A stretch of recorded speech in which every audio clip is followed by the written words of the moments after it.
샬롬. 설 명절입니다. 우리 좌우의 분들과 함께 우리 또 설 인사 한번 했으면 좋겠는데요. 자, 우리 새 옆에 분들과 함께 새해 인사 나누도록 하겠습니다. 새해 하나님의 축복 많이 받으세요. 많이 받으시기 바랍니다. 네, 하나님의 복 많이 바랍니다.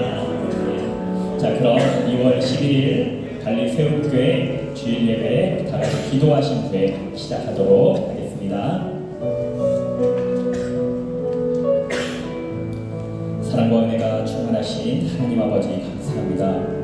달리새우교회와 또 여행 중에도 예배를 사모하며 나아온 모든 하나님의 자녀들을 이 시간 예배의 자리에 세워주시고 감사로 다시 하나님께 나아와 회복과 감격을 우리에게 주신 주님을 찬양합니다. 또한 설 명절을 통해 가족과 이웃 또 동역자들과 주님의 사랑을 나눌 수 있는 시간도 허락하신 우리 주님, 이 예배 시간을 통해 하나님께 받은 사랑과 은혜를 이 모든 이웃들과 아름답게 나누며 채워가게 하옵시고, 혹 지치고 회복이 필요한 이웃에게 다가가며 귀한 주님의 은혜를 나누는 명절과 오늘의 예배가 되게 하옵소서. 우리를 언제나 따스한 품으로 안아주시는 예수님 이름으로 기도합니다. 아멘. 자, 이 시간 함께 찬양하실 때 우리의 마음을 다시 하나님의 사랑으로 채우며 또 선한 이웃으로 살아가기를 우리 결심하시며 우리 함께 찬양하도록 하겠습니다. 우리가 간직해야 할 우리가 간직해야 할 소중한 것 있다면 내 삶을 누군가에게 내 삶을 누군가에게 나눠줄 수 있는 것, 약하고 어리석은 나 자신을 본다 해도 그 모습은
Yes.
부르며 나아옵니다.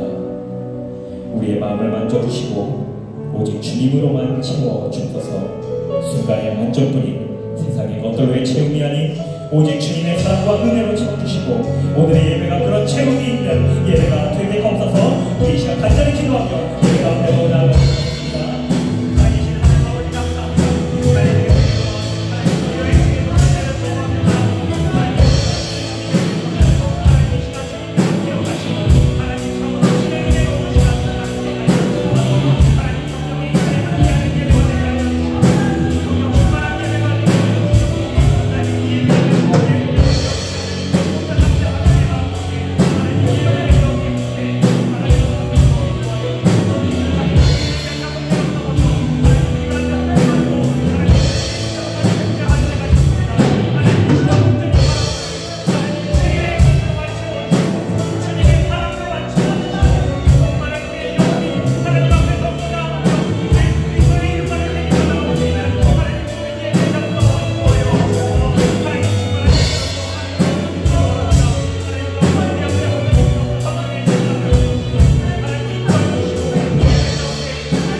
여호와를 찬양하며 너희 모든 백성들아 그를 찬송할지어다.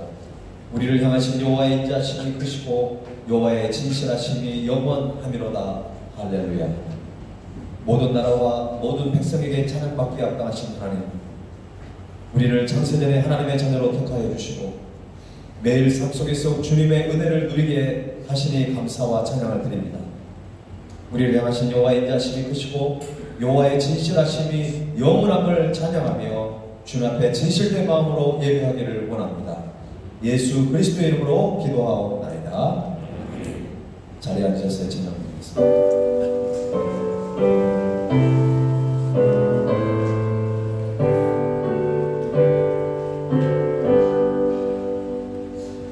성자의 길 앞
살아계시고 역사하시는 주님, 오늘 주일을 맞이하여 성전에 나오게 하여 주셔서 감사합니다. 이번 일주일 동안 돌아보면서 회개합니다. 나 자신의 이익을 위해 누군가의 마음을 아프게 하지 않았는지, 나를 통해 마음에 상처를 주지 않았는지 돌아보게 됩니다. 주님, 어제는 우리나라 부유 명절의 설날이었습니다. 가족들을 만나 사랑과 정을 나누는 시간이지만 저희들은 먼 이웃 땅에 와서 그리운 가족들을 만나지 못하는 저희들을 위로하여 주옵소서. 또한 각 세계의 주님의 복음을 전하는 선교사님들에게 은혜한 위로와 격려를 위로하여 주옵소서. 오늘 발리 세움교회 주체로 오늘일을 진행합니다. 순조롭게 진행되게 하여 주시고 세움 공동체 가족들이 즐거운 시간이 되도록 도와여 주옵소서. 이번 주부터 다섯절이 시작되었습니다. 우리의 주인이신 예수님의 길을 기억하여 주시고 선한 사마리아인처럼 살아가는 삶 속에서 예수님의 부활을 기대하며 기다리게 하여 주옵소서. 오늘 저희들에게 영의 양식을 전해주시는 위에 선한 사마리아인의 비유에 담긴 의미 있다는 말씀으로 전해주시는 정도 목사님을 기억하여 주시고 주님의 말씀을 전하실 때 주님의 힘과 능력으로 저희들의 마음에 위로와 평안을 위로하여 주옵소서. 우리들의 희망이 키즈 글로리아 수원 아이들을 기억하여 주옵소서. 이들이 자라나 영적 지도자가 되게 하여 주시고 세상을 두려워하는 것이 아니라 주님을 두려워하고 바른 길로 나아가게 하여 주옵소서. 언제나 살아계시고 역사하신 예수님의 이름으로 기도드립니다. 아멘.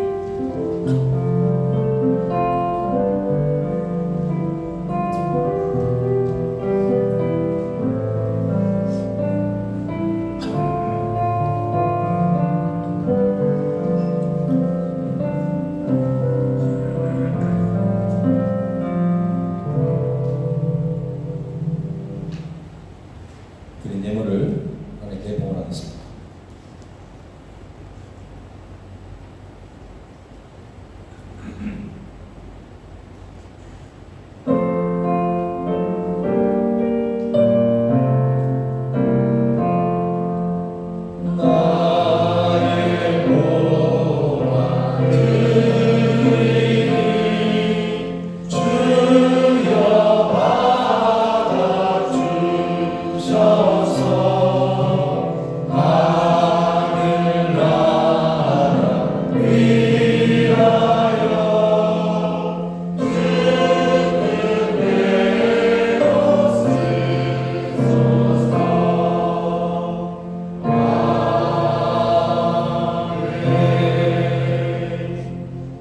하나님 아버지, 어제는 민족 대명절인 설날이었습니다. 비록 사랑하는 가족들이 한자리에 함께하지 못했지만 서로를 축복하며 사랑을 나누게 하시니 감사를 드립니다. 올 한 해 무엇보다도 가족 모두가 건강하게 하루하루를 살아가게 하여 주옵소서. 하나님께서 우리에게 주신 육체를 잘 관리하여 하나님 나라를 위해 마음껏 쓰임받게 하여 주옵소서. 달리 세움께 속한 모든 가족들이 올 한 해 믿음의 성장이 있게 하시고 하나님을 기쁘시게 하고 하나님을 감동시키는 복된 가정들이 다 되게 하여 주옵소서. 오늘도 마음과 뜻과 정성을 다해 귀한 예물을 구별하여 드립니다. 모든 물질이 하나님으로부터 왔다는 사실을 깨닫고 우리의 신앙의 고백을 담아드리는 10의 1조와 그리고 모든 감사의 제목이 하나님의 사랑과 은혜의 증거였음을 기억하며 이 시간 귀한 감사 예물을 드리는 손길들마다 더욱더 올 한 해 감사의 제목이 차고 넘치는 은혜를 더하여 주옵소서. 이 땅에 죽어가는 영혼들을 살리기 위하여 선교 예물을 드리는 손길들이 있습니다. 하나님 나라의 확장에서 이 예물이 아름답게 쓰임받게 하여 주옵소서. 우리 교회가 건강한 신앙을 지키며 또 건강한 교회로 바로 세워져서 이 발리 땅에 하나님의 나라를 온전히 세워가는 놀라운 역사가 있게 하여 주옵소서. 사업장과 직장을 축복하셔서 하나님의 살아계심을 선포하고 하나님 나라를 세워가는 거룩한 장소가 되게 하여 주옵소서. 대한민국 위전자들과 모든 지도자들을 붙잡아 주셔서 아버지 하나님 조국 대한민국이 더욱더 복음으로 하나 되고 복음으로 남북이 통일이 되어서 세계 선교 사역을 감당케 하여 주옵소서. 세계 많은 전쟁과 기근과 또 모든 어려움들이 나사렛 예수의 이름으로 떠나게 하옵시고 정말 특별히 우리 교회 안에 환우들을 위해서 기도합니다. 전능하신 하나님께서 치유하여 주시고 회복시켜 주옵소서. 그래서 하나님 앞에 감사의 찬양을 드리며 감사의 예배를 드리게 하여 주옵소서. 우리 교회에게 장소를 허락한 NCC 교회를 축복하여 주시고 더욱더 선교 사역을 위해서 이 땅의 복음을 위해서 함께 협력하고 동역하는 아름다운 동역이 올 한 해 많이 일어날 수 있도록 성령께서 함께 해주시기를 원합니다. 하나님, 우리 교회가 기도와 물질로 후원하는 선교기관들과 모든 성사님들 가운데 성령의 기름 부어 주셔서 올 한 해 선교에 많은 열매를 맺어 하나님께 큰 영광 돌리는 모든 성사님의 사역지가 될 수 있도록 하나님 복의 복을 더하여 주옵소서. 수험생의 길을 걷고 있는 자녀 지혜를 주시고 기즈블로레아 요수원 아이들이 믿음 안에 잘 자라서 다음 세대 글로벌 영적 리더로 쓰임받아 정말 어두워가고 썩어져가는 이 세상에 빛과 성공 역할을 감당하는 귀한 자녀들이 다 되게 하여 주옵소서. 오늘 여행 중에 참여한 하나님의 백성들 가운데 함께 하시고 섬기시는 교회와 또 가정 가운데 하나님의 큰 은혜와 복을 더하여 주옵소서. 감사와 찬양을 드리며 예수님의 이름으로 기도하옵나이다.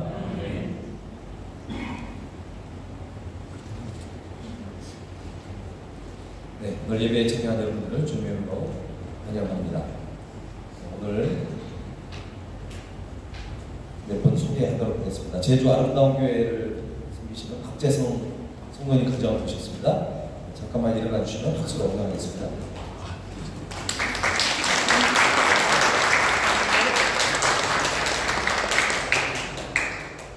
네, 광명 오병여교회 이은재 김수로 집사님이신 것 같습니다. 안녕하십니까.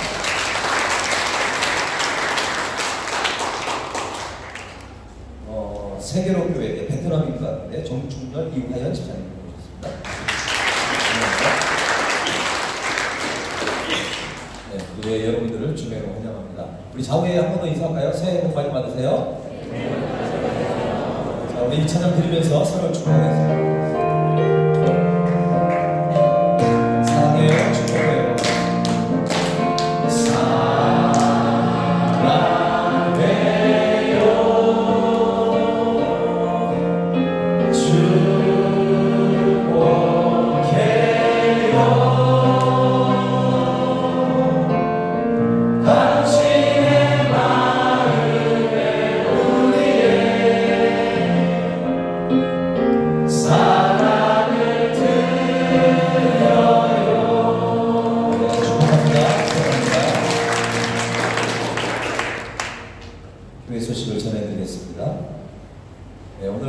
어제가 이제 설 명절이었는데 오늘 점심 식사 후에는 유스원 모임이 따로 오고 아래 교육관에서 전교인 민속놀이를 하게 됩니다. 아니 아비스 마칸시앙 남순 아다 오랜만이난 오래되시는 코리아 비 마와야 만나이 쌓고 1층에서 교육관에서 전교인 민속놀이를 하게 됩니다. 남성교 주관으로 준비를 잘 해주신 것 같습니다. 럭키드로도 준비했다고 하니까 여러분 이럴 때 살림장만 하는 거죠. 뭐 냉장고 뭐 이런 건 없지만 하여튼 뭐 그래도 생필품들이 아까 보니까 상품이 많이 있는 것 같습니다. 여러분 꼭 참여하시고 좋은 즐거운 시간 가졌으면 좋겠습니다. 오늘 점심 아마 식사가 뭐 떡국 뭐 이런 거 같은데요. 특별히 유재 목사님 지난번에 인도네시아 16강 올라가지고 성도들이 응원을 많이 해주셔서 감사하다고 이렇게 신혼국도 준비해 준 것 같습니다. 여러분 한도 빠짐없이 참여하셔서 맛있게 드시고요. 또 한국에서 예찬이가 그 과자를 이렇게 전통 과자를 사왔어요. 그것도 여러분 맛있게 드시면 좋겠습니다. 네, 이번 주 수요일부터 이제 사순절이 시작됩니다. 이번 주 수요일 날을 이제 제수요일이라고 하죠. 성탄절 트리가 이제 성탄절이 지난 다음에 이게 이제 굉장히 말라지게 되겠죠. 그것을 태워가지고 재를 만들어가지고 이마에다가 십자가를 이렇게 긋는 날이 바로 제수요일입니다.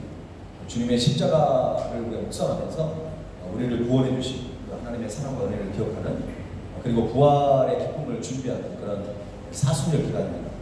사순절 기간은 부활주일 전 주일을 뺀 40일을 의미합니다.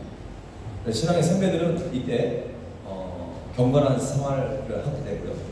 어떤 분들은 또 금식기도도 하면서 이게 사순절 기간을 하는 겁니다. 여러분 우리가 이 사순절 기간에 좀 더 기도하는 마음으로 이렇게 보냈으면 좋겠습니다. 현지인들을 위한 목요 한국어 교실을 개강합니다. 2월 22일 날 목요일 날 개강하게 되고 6월 달까지 진행되는데 다음 주 이번 주 13일부터 18일까지 그때 신청을 하게 되는데 이미 지난번 우다이나 대학 학생들하고 기존에 있는 학생들이 지금 많이 등록이 되어 있는 상태입니다. 조금만 신청을 받으려고 하니까 여러분 주위에 한국어를 배우기를 원하는 분들이 있으면 여러분들이 이렇게 추천해 주시고 우리 남장호 집사님께 여러분들이 이름, 나이, 핸드폰 번호를 보내주시면 좋겠습니다. 무료로 저희들이 가르치고 있습니다. 책값만 내고 무료로 저희들이 매주 목요일마다 오후 7시부터 9시까지 그리고 선생님들이 많이 필요하니까 여러분 혹시 신청 못하신 분들은 신청해 저희에게 말씀해 주시면 좋겠습니다. 신앙 기초훈련 풍성한 삶으로의 주제 모집을 안내합니다. 2월 25일부터 3월 10일까지 3주간 진행되는데요. 교회에 나온 지 얼마 안 되신 분, 또 세례 입교를 받기 원하는 분, 그리고 교회 봉사자들, 기관 임원들이 임원이 되려면 이 훈련을 꼭 필수로 수료를 해야 되니까 여러분 다음 주까지 신청을 해주시면 좋겠습니다. 밤에 준비하시고 다음 주에 신청서를 작성해 주시면 좋겠습니다. 이 훈련은 인도네시아인과 한국인을 따로 진행하도록 합니다. 그리고 남성교회 큐티 모임이 이번 주 화요일부터 시작합니다. 많이 참여를 부탁드리겠습니다. 오늘 우리에게 주신 하나님의 말씀을 함께 보겠습니다. 누가복음 10장 17절에서 24절입니다.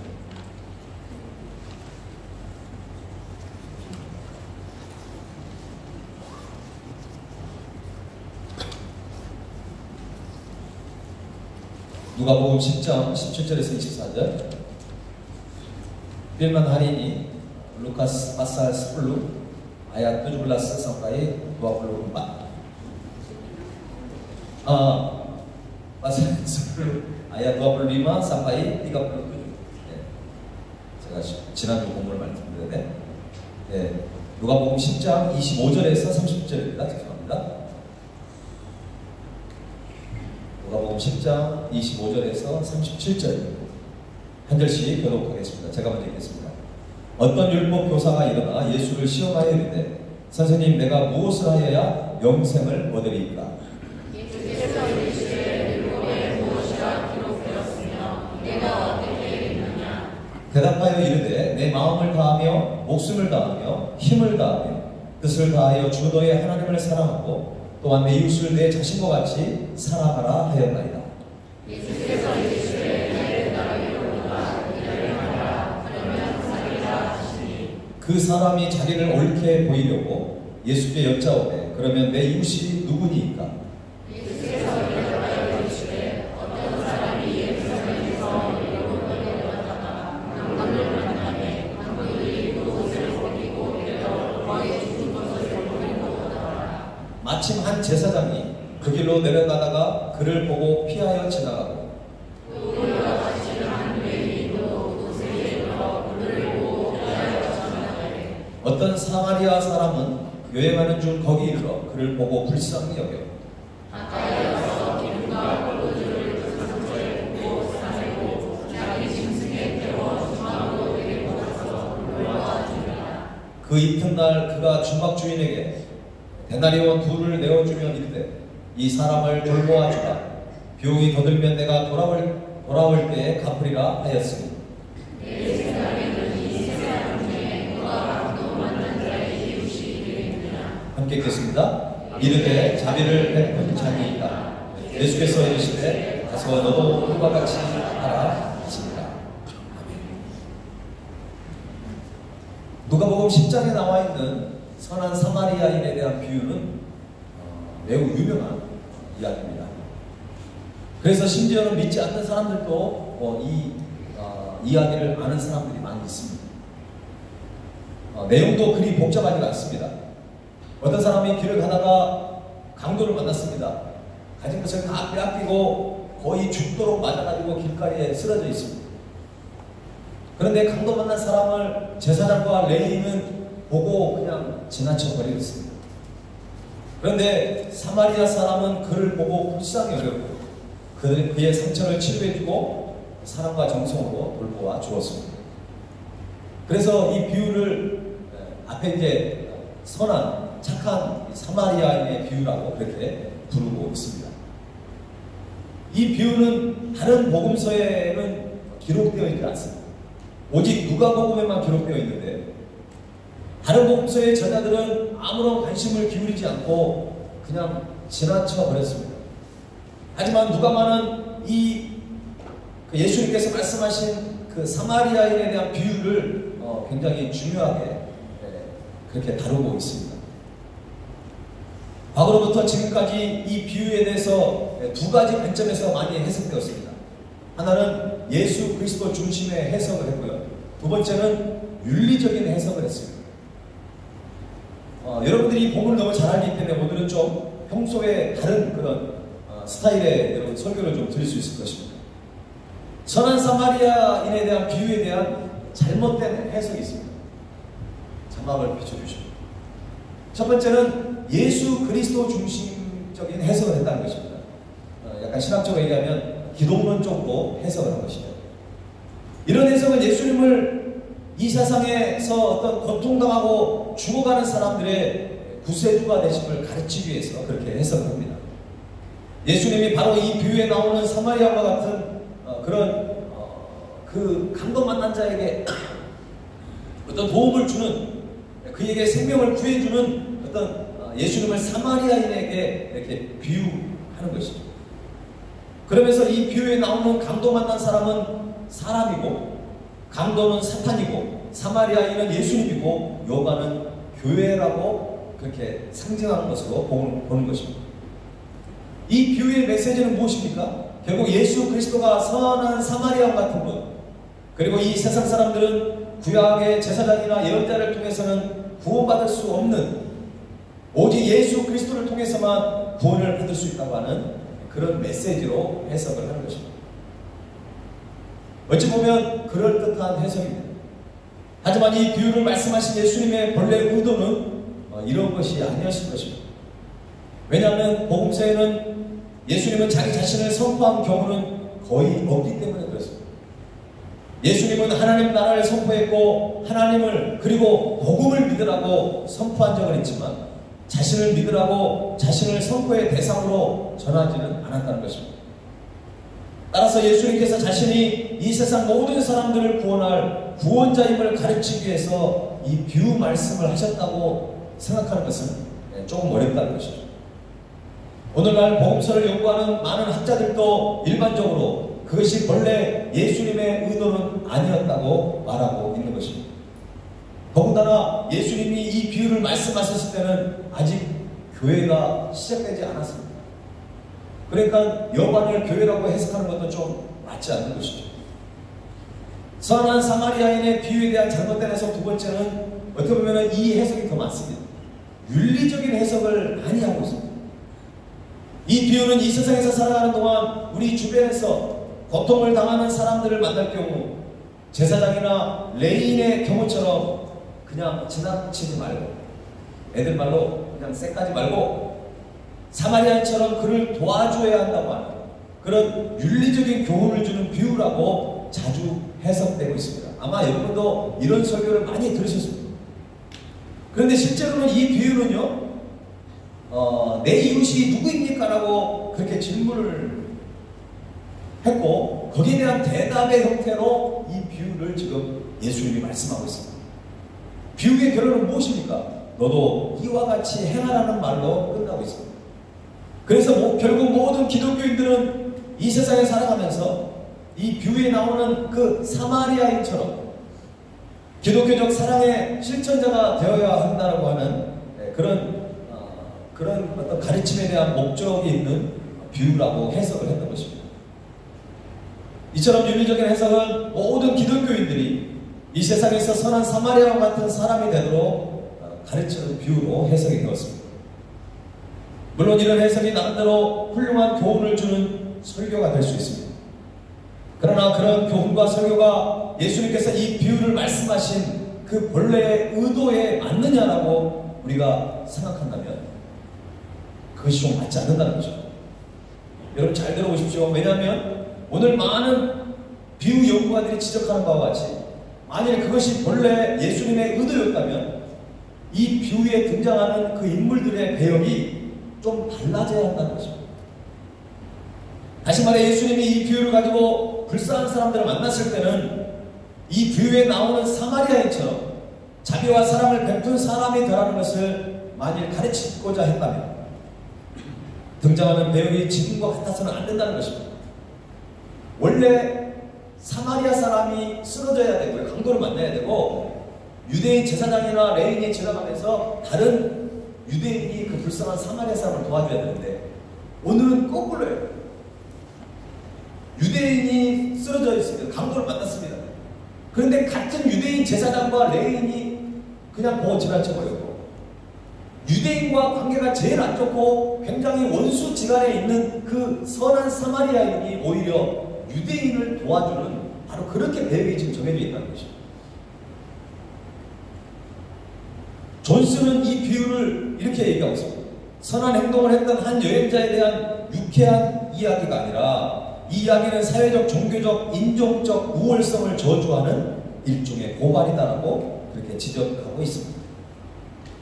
이 비유의 중요한 강조점은 결코 고통당하며 죽어가는 사람을 돕는 어떤 사랑의 행위에 있는 것이 아니라 오히려 그런 사랑의 행위를 한 사람에게 지금 포커스가 맞춰져 있다는 것입니다. 예수님의 이 비유에서는 강도를 만나 죽어가는 사람, 곧 자비와 사랑의 행동이 필요한 사람을 이웃으로 강조하고 있는 것이 아니라 도리어 그에게 사랑을 베푼 사마리아인을 진정한 이웃으로 강조하고 있다는 것입니다. 그러나 너무 쉽게 윤리적으로 해석을 하다 보면 성경을 자꾸 이렇게 잘못 해석하게 되는 것입니다. 그러나 그 성경을 자세히 읽어보면은 우리가 다른 해석을 할 수가 있습니다. 본문 25절 말씀을 한번 읽어볼까요? 자, 시작. 어떤 율법 교사가 일어나 예수를 시험하여 이르되 선생님, 내가 무엇을 하여야 영생을 얻으리까? 지금 영생에 대해서 말씀하잖아요. 영원한 생명, 어떻게 하면 구원 얻을 수 있습니까? 이거란 말이죠. 자, 그러면 선한 사마리아인이 불쌍한 사람 도와줬어요. 어떻게 보면은 어떻게 돼요? 어떻게 보면 구원받아요? 착하게 살고 불쌍한 사람 도와주면 천국 가는 것입니까? 이렇게 해석을 하면 큰일 나는 거죠. 우리가 구원받는 것은 행위로 구원받는 것이 아니에요. 오직 예수 그리스도를 통해서만 우리는 구원받은 줄로 믿습니다. 그렇기 때문에 이 본문을 잘못 해석하면 어떻게 하면 영생을 얻을 수 있습니까? 선한 사마리아인처럼 불쌍한 사람을 도와주면 구원을 받을 수 있습니다. 이렇게 해석해서는 절대 안 된다는 것입니다. 중요한 것은 우리의 이웃이 누구이냐가 중요한 것입니다. 율법학자가 내 이웃이 누구입니까? 라고 물었을 때 그 이웃은 분명히 우리가 사랑해야 할 대상이었습니다. 그러나 이 비유의 결론 부분에 예수님께서는 이 세 사람 중에 누가 강도 만난 사람의 이웃이냐고 물었을 때 그 이웃은 사랑해야 될 대상이 아니라 사랑을 베푼, 다시 한번 말씀드립니다. 사랑을 해야 될 대상을 물어보는 대답하신 것이 아니라 그 사랑을 한 주체였던 것입니다. 이해가 되시죠? 네, 오늘은 조금 제가 약간 설교 내용이 약간 어려울 수 있는데 그렇게 어렵진 않아요. 공부를 너무 잘 알고 계시다. 그러니까 여러분의 초점이 강도 만난 사람에게 너무 가 있으면 그런다고 해서 레위인과 제사장과 그리고 사마리아 사람을 봤을 때 그들이 그냥 착한 일을 누가 했느냐 거기에 윤리적으로만 가 있는 거예요. 그 강도 만난 사람과 그 제사장과 레위인과 선한 사마리아의 그 관계를 안 보고 그냥 강도 만난 사람이 있고 그냥 착한 사마리아 사람이 그 강도 만난 사람을 도와줬다 이 정도로 해석해서는 그냥 윤리적인 해석밖에 될 수 없는 것입니다. 여러분, 오늘 이 비유의 핵심은 불쌍한 사람, 강도를 만나 죽어가는 사람이 아니라 사랑을 베풀었던 그 사랑의 주체인 사마리아인에게 있다는 것입니다. 바로 이런 관점 때문에 이 비유의 본래 목적이 단지 불쌍한 이웃을 도와줘야 한다고 가르치는 것이 아니라는 것입니다. 자, 그렇다면 우리는 두 가지 질문을 할 수 있습니다. 첫 번째는 예수님은 이 비유를 통해 무엇을 가르치려고 했을까? 예수님이 이 비유를 든 목적이 무엇인가를 우리가 좀 한번 생각해 보자는 것입니다. 오늘날 많은 비유 연구가들은 선한 사마리아인의 비유가 단순히 불쌍한 사람을 만났을 때 그 사람에게 사랑을 베풀고 도와주라는 비유가 아니라고 말합니다.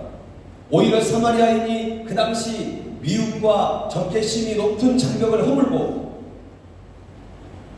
보통의 유대인들이 쉽게 할 수 없는 일을 했다는 그 교훈에 대한 이야기라는 것입니다. 이런 관점에서 보면 예수님이 맨 처음 이 비유를 말씀하셨을 때는 유대인들과 사마리아인 간의 그 인종적이고 그리고 지역적인 갈등의 문제와 관련하여 특히 사마리아에 대한 어떤 그 편견이 있다는 것이죠.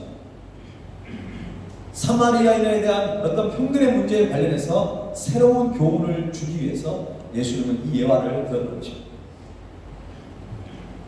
미국의 남부 흑인들이 쉽게 성경을 읽을 수 있도록 만든 번역서가 있습니다. 그게 목화만 성경이라고 되어 있는데 그 성경에는 이 선한 사마리아인의 비유에 대해서 이렇게 번역을 하고 있어요. 한 백인이 미국 남부 애틀란타로부터 북부 알바니아로 여행을 하고 있었습니다. 누가요? 백인. 그런데 고속도로 위에서 갱들을 만났어요. 그 사람을 덮쳐가지고 주머니를 다 털어버렸고 새 약복을 빼앗았고 그를 때려 눕혀서 실신 상태에 빠지게 해놓고는 그를 고속도로 길 옆에 팽개친 채 그의 새 자동차까지 빼앗아 타고 달아나버렸다. 그런데 잠시 후 한 백인 목사가 차를 타고 그곳을 지나치게 되었다. 백인 목사는 쓰러져 신음하며 뒹굴고 있는 그 사람을 보고는 자동차 속도를 높여가지고 급히 그곳을 빠져나가버렸다. 그 후에 다시 한 백인 성가대 지휘자가 그 고속도로를 달리다가 그곳에 왔다. 그 사람을 보고는 그도 역시 속도를 높여 그곳을 급히 빠져나가버렸다. 그런데 다음으로 한 흑인이 그 길로 차를 몰고 여행하다가 사고를 당한 그 백인을 보고 차에서 내려 상처를 싸매주고 차에서 물통을 꺼내 피를 닦아주고 그를 다시 차에 실어 가까운 알바니아의 병원으로 데리고 왔다. 그리고 나도 간호사에게 그 백인을 잘 돌봐 주십시오. 이 사람을 고속도로 해변에서 만나 이리로 데리고 왔습니다. 여기 제가 가지고 있었던 돈 $2가 있습니다. 만약에 돈이 더 들면 그리고 이 백인이 지불할 수 없다면 제가 월급날에 나머지를 다 갚겠습니다. 조금 이해가 되십니까? 원래 이 스토리가 단순히 윤리적인 교훈이라고 한다면 흑인이 쓰러져 있어야 돼요. 흑인은 항상 소외당하고 흑인은 항상 피해를 받고 항상 흑인은 약한 사람이라고 생각하고 있어요. 흑인이 쓰러지고 있고 백인이 도와줘야 되는데 이 성경은 아주 정확하게 해석하고 있는 것이죠. 백인이 쓰러져 있는데 백인 목사님이 그냥 지나쳐버리고 백인 성가대 지휘자가 그냥 지나쳐버리는 거예요. 그런데 놀랍게도 아주 관계가 좋지 않은 백인으로 인해서 많은 피해를 받고 있는 그 흑인이 오히려 백인을 지금 도와주고 있는 것입니다. 이게 바로 선한 사마리아의 비유에 아주 적합하게 이렇게 번역을 한 것입니다. 여러분, 유대인과 사마리아인 미국의 백인과 흑인 간의 인종적인 갈등의 역사는 아주 오래되었습니다. 예수님께서는 그 시대에 거의 극에 달아있는 유대인과 그 사마리아인 간의 인종적인 갈등의 높은 장벽을 허물고 싶었던 것이죠. 그래서 여러분, 지난번에도 말씀드렸잖아요. 제자들한테 마태복음은 그런 내용이 없는데 누가복음에는 그 70명을 보낼 때 어디로 보냈어요? 사마리아 땅에서 보낸 거예요. 예수님이 그 사마리아 지역을 계속 들어가시는 거예요. 지난번에 말씀드렸지만 결국 우리의 선교의 지경이 넓어져야 한다는 것입니다. 분명 사도행전은 뭐라고 그래요? 온 유대와 오직 성령이 너희에 임하시면 너희가 권능을 받고 온 유대와 예루살렘과 온 유대와 사마리아가 들어가 있는 거예요. 사마리아와 딴 것까지 들어. 그러니까 유대인들에게 사마리아를 언급했다는 얘기는 되게 굉장히 기분 나쁜 얘기예요. 약간 부담되는 얘기고 어떻게 보면은 충격적인 얘기예요.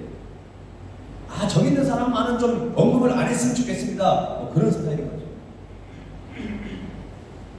예수님은 이 비유를 통해 사마리아인들이 유대인들 때문에 고통을 당해왔고 한이 맺혔던 자기들의 원수와도 같은 그 유대인을 향한 그 미움과 증오를 넘어서라는 것이죠.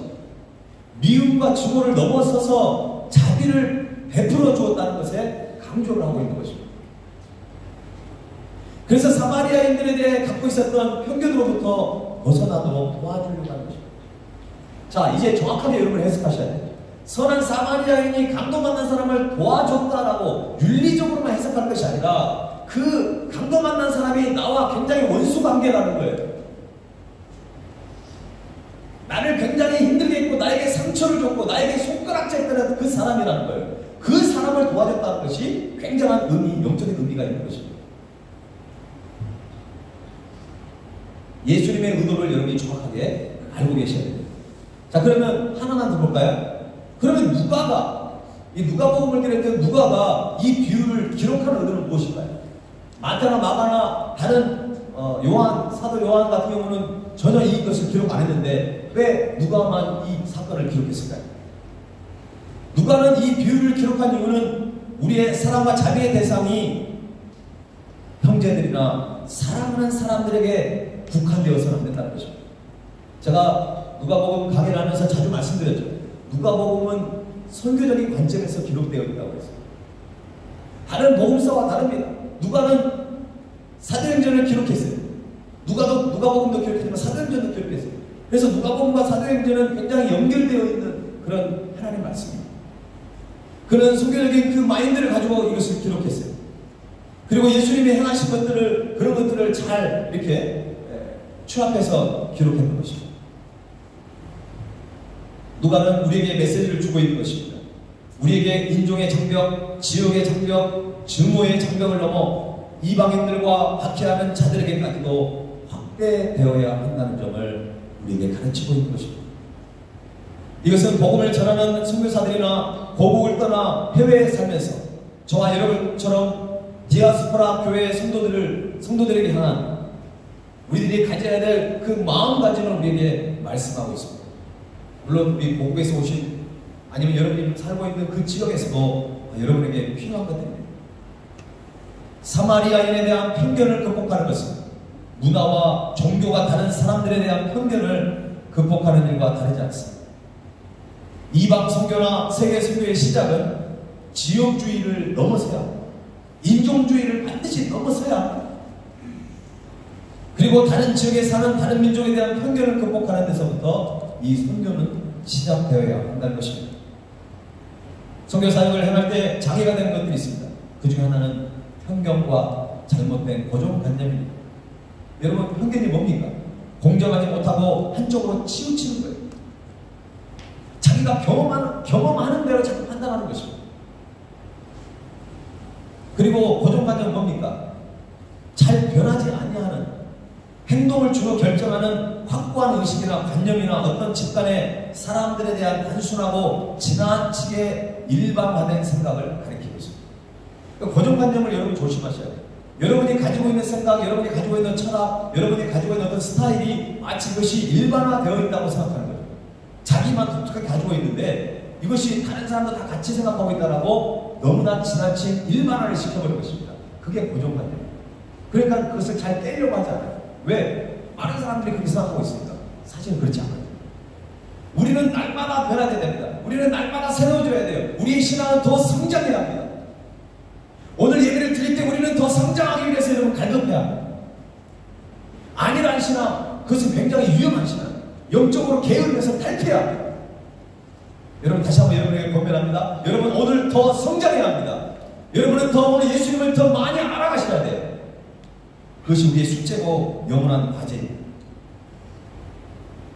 누가가 선한 사마리아인의 비유를 기록한 이유는 우리가 다른 사람들과 그리고 다른 민족에 대한 잘못된 편견이나 잘못된 고정관념을 깨기 위함이라는 것입니다. 사랑하는 여러분, 지금 이 시대에도 깨 부수어야 할 편견이나 잘못된 관념들이 많이 있습니다. 예를 들면 한국 사람들이 동남아시아 사람을 좀 낮게 취급하는 경향이 있잖아요. 그리고 한국과 일본과의 관계는 어떻습니까? 매우 좋지 않아요. 늘 긴장 관계 속에 있어요. 우리가 A매치를 하는데 한일전을 한다면 뭐 돼야 돼? 다른 나라에는 좀 질 수 있어. 근데 일본과의 축구를 했다? 그것은 반드시 이겨야 되는 것이죠. 왜 그래야 될까요?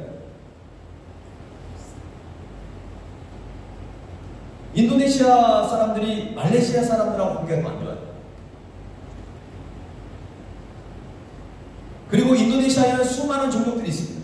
그런데 서로 다른 종족, 다른 종교인들을 무시하고 적대시하는 경향이 있어요.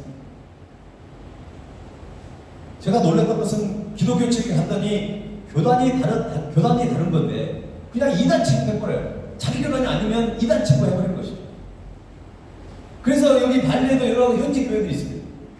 발리 사람은 발리 사람들만 만나서 예배하고 그냥 순가 사람은 순가 사람끼리만 예배하는 그런 스타일이 너무너무 많아요. 참 안타까운 마음입니다. 이런 것들이 깨어져 부서져야 하는 것입니다. 우리는 정말 감사한 건 뭔지 아세요? 우리 교회가 정말 인도네시아 사람과 한국 사람이 함께 드리는 그런 안디옥 교회처럼 그런 디아스포라 교회를 우리는 지금 지향하고 있다는 것입니다. 저는 이것이 하나님의 마음이고 이것이 성경적인 교회인 줄 믿습니다. 성경에서 편견과 잘못된 고정관념을 깬 좋은 예가 있습니다. 사도행전을 보면 베드로가 환상을 보고 근데 똑같이 환상을 봅니다. 누구냐면 고넬료라고 하는 사람. 고넬료는 그 로마의 그 백부장이었어요. 그런데 하나님이 그 동일한 시간에 환상을 보게 합니다. 우리가 이방 선교의 시작이 사도 바울이라고 알고 있지만 사실은 안 그래요. 성경을 자세히 보면 베드로가 먼저 이방 선교의 물꼬를 텄어요. 하나님이 환상을 보게 하셔가지고 베드로로 하여금 고넬료 가정을 찾아가게 합니다. 근데 그 장면을 자세히 보면은 베드로가 좀 의아하게 보세요. 왜냐면 하나님께 질문하는 거예요. 아, 어떻게 이방 사람인데 그 사람에게 가서 복음을 전하냐. 여러분, 그 당시에 이것은 굉장히 충격적인 사건인 것입니다. 결국 뭐예요? 우리가 먹는 것이 부정한 것이 아니라 하나님 앞에 정말 주 안에 있는 것은 다 거룩한 것이에요. 그런데 사람들은, 어떤 이 유대인들은 잘못된 선민의식을 가지고 있잖아요. 자기 민족만 택함받았다고 그렇게 잘못 알고 있는 것입니다. 성경은, 예수님은 바로 그런 것들을 계속 깨어 우리를 부수려고 시도하고 있는 건데, 이 부분에서 우리가 순종하며 나가야 되는 것입니다. 여러분, 선교는 복음만 전하는 것이 아니라 그들의 참 이웃이 되어야 하는 것입니다. 사실 이것은 쉬운 것 같지만 실제로는 그리 쉽지는 않습니다. 저도 개인적으로 일본 사람들에 대한 안 좋은 감정이 있었어요. 그런데 발리 와가지고 제가 많이 바뀌었어요.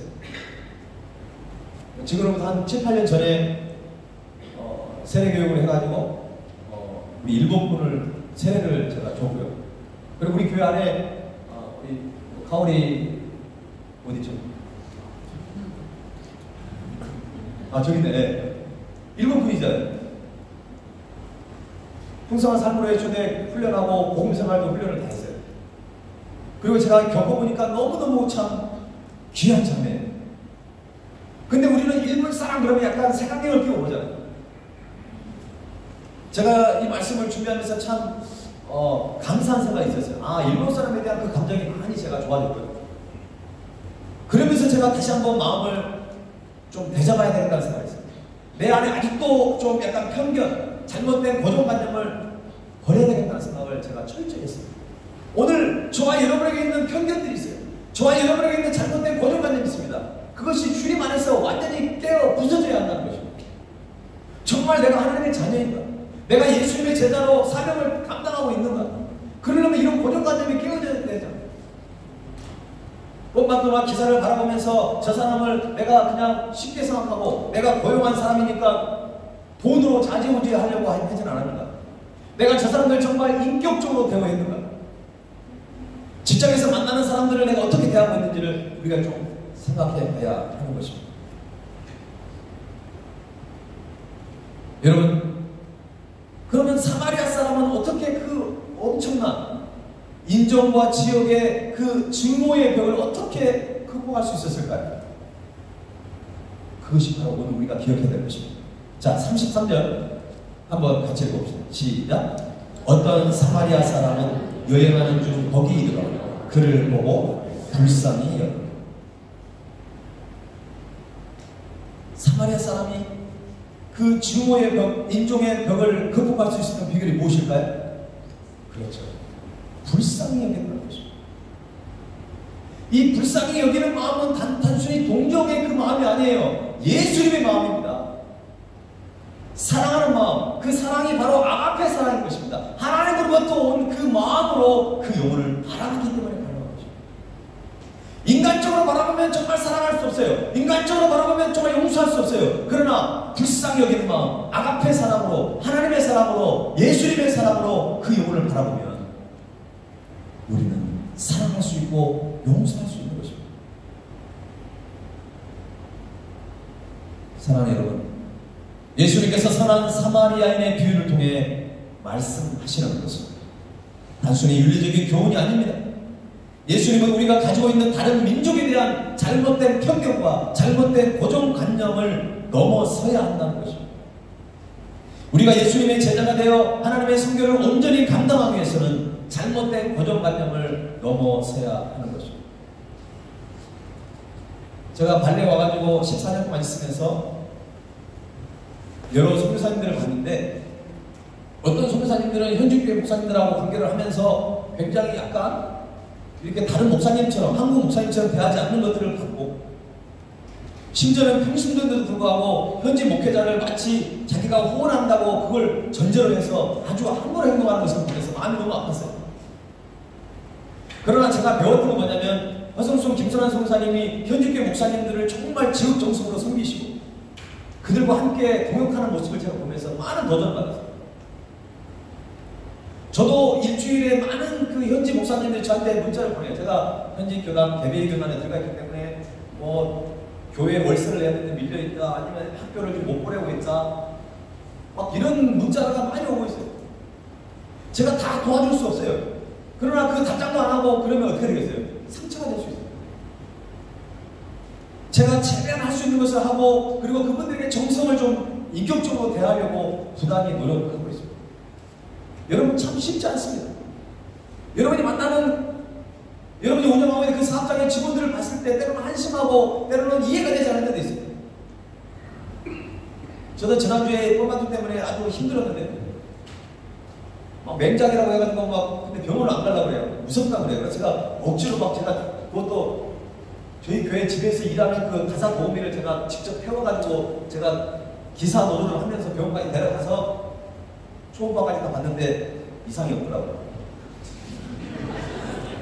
피검사도 다 정상으로 나와가지고, 그러니까 또 속으로 그런 거죠. 아, 얘가 지금 뼈병이었나? 좀 죄송합니다. 미치고 환장하겠어요. 막 답답해요. 목사님 저도 답답해요. 그 덕분에 그 음악 동안 3일 4일 잘 쉬었는데 보통 가지를 해야 돼 말아야 돼 막 별 생각이 드는 거예요. 그래서 어떻게 해요? 불쌍히 여기는 마음을 가져요. 불쌍히 여기는 마음. 아마 저보다도 여러분이 더 안타깝고 힘든 일들을 많이 경험할 것입니다. 그러나 우리가 정말 기억해야 되는 것은 우리는 정체성이 크리스찬이라는 것입니다. 우리의 정체성은 예수님의 제자이라는 것입니다. 우리는 예수님 마음을 품은 사람들이에요.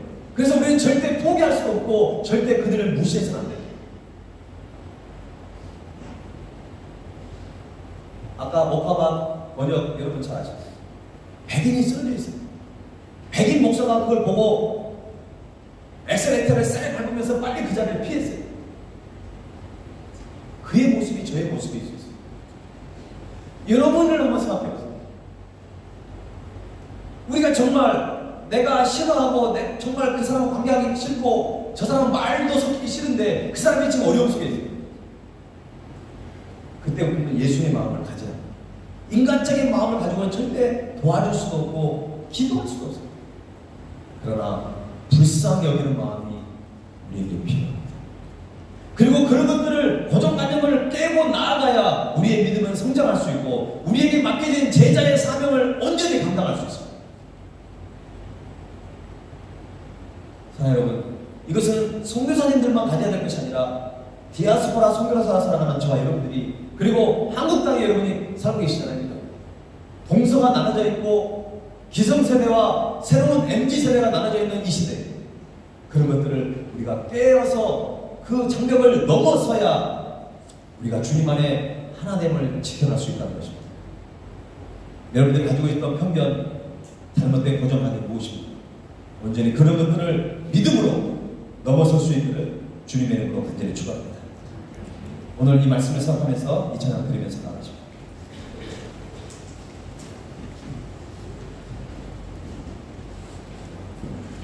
이 자리에서 일어나서 이 찬양 드립니다.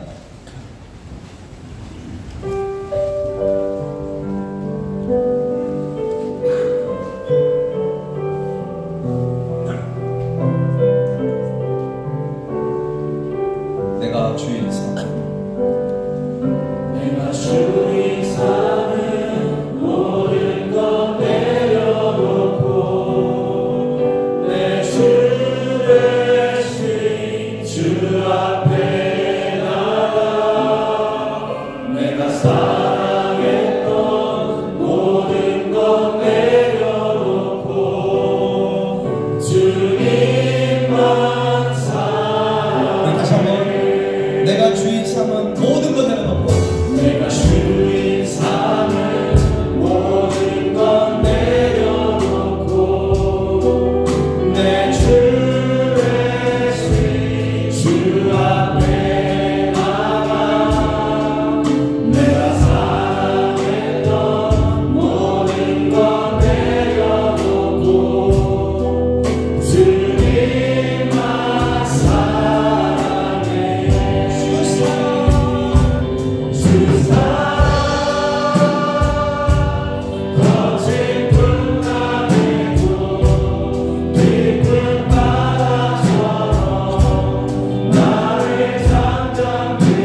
주인 삼은 것이 무엇입니까?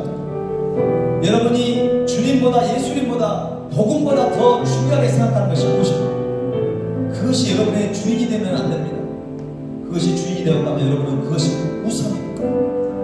여러분에게 있어서 어떤 잘못된 편견과 잘못된 고정관념이 무엇입니까? 여러분, 우리가 누군가의 말을 듣고 고치는 것이 아닙니다. 오늘 하나님 말씀 앞에 예수님이 우리를 향해 지금 말씀하시는 거예요. 너의 편견과 잘못된 고정관념을 내려놓으라는 것입니다. 그것을 부셔버리라는 것입니다. 그것을 더 무너져야 한다는 것입니다. 그 장면을 우리가 넘어서야 한다는 것입니다. 그것을 넘어서지 않는다면 우리 그리스도로 살아갈 수 없습니다. 우리가 빛과 소금의 역할을 감당할 수 없습니다. 우리가 제자의 사명을 절대 감당할 수 없는 것. 하나님, 우리에게 잘못된 편견, 잘못된 고정관념을 넘어서기를 원합니다. 불쌍히 여기는 마음을 갖기를 원합니다. 주님의 마음을 갖기를 원합니다. 하나님, 우리의 모든 잘못된 고정관념을 우리가 깨기를 원합니다. 넘어서기를 원합니다. 극복하기를 원합니다. 이 시간 우리 간절한 마음을 가지고 하나님께 전심으로 기도하며 나갑니다. 주여, 살아계신 하나님 아버지 말씀, 우리가 잘못된 편견, 잘못된 고정관념을 주님 앞에 내려놓기를 원합니다. 하나님 아버지, 우리 모든 것들이 주님입니다. 하나님 아버지, 우리를 새롭게 변화시켜 주옵소서. 주의 성품을 내려놓고 불쌍한 주님의 마음을 갖고 나아가기를 원합니다. 하나님 아버지, 함께 해주시고 역사에 주님만을 보기를 원합니다. 하나님 아버지, 주님의 그 아버지를 목적과 의도를 생각하여 선을 세워야 했는데 하나님, 우리에게 많은 감정과 많은 고정관념을 넘어서기를 원합니다. 극복하기를 원합니다. 하나님 아버지, 우리 모든 기도의 청기를 주시옵소서. 하나님 아버지, 역사해 주시옵소서. 하나님 아버지, 주님 앞에 나오고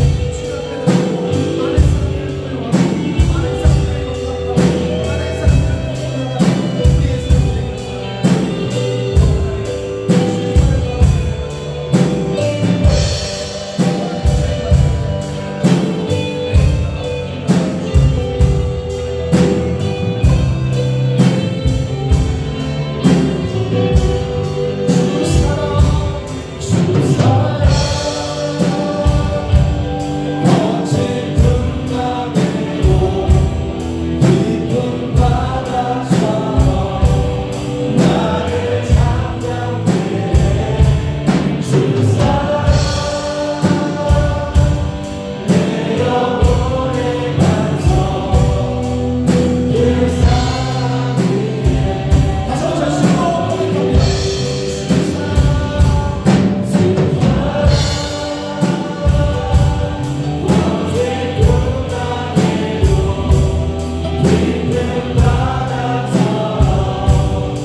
여러분이 있는 주인이 누구입니까?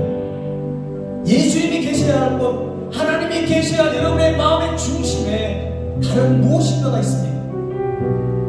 오늘 주님은 그것을 여러분들이 내려놓고 가기를 원하십니다. 그것을 계속 여러분 마음에 두고 하나로 살아간다는 것은 굉장히 고통스러운 것이고, 그리고 더 나은 미래를 우리가 살아갈 수 없는 것입니다. 여러분, 이 시간 마지막으로 한 번 더 여러분의 목소리로만 이 시간 고백하십시오. 내가 주인 삼은 모든 것 내려놓고 내 주 대신 주 앞에 나가겠습니다. 이 시간 여러분의 목소리로 고백합시다. 내가 주인 삼은 모든 것 내려놓고 내 주 대신 주 앞에 나가 내가 사랑했던 모든 것 내려놓고 주님만 사랑해. 고백합시다. 주 사랑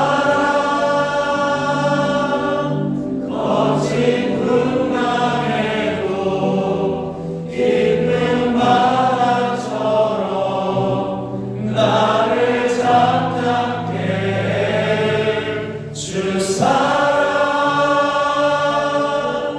내 영혼의 반석 그 사랑 위에 서리.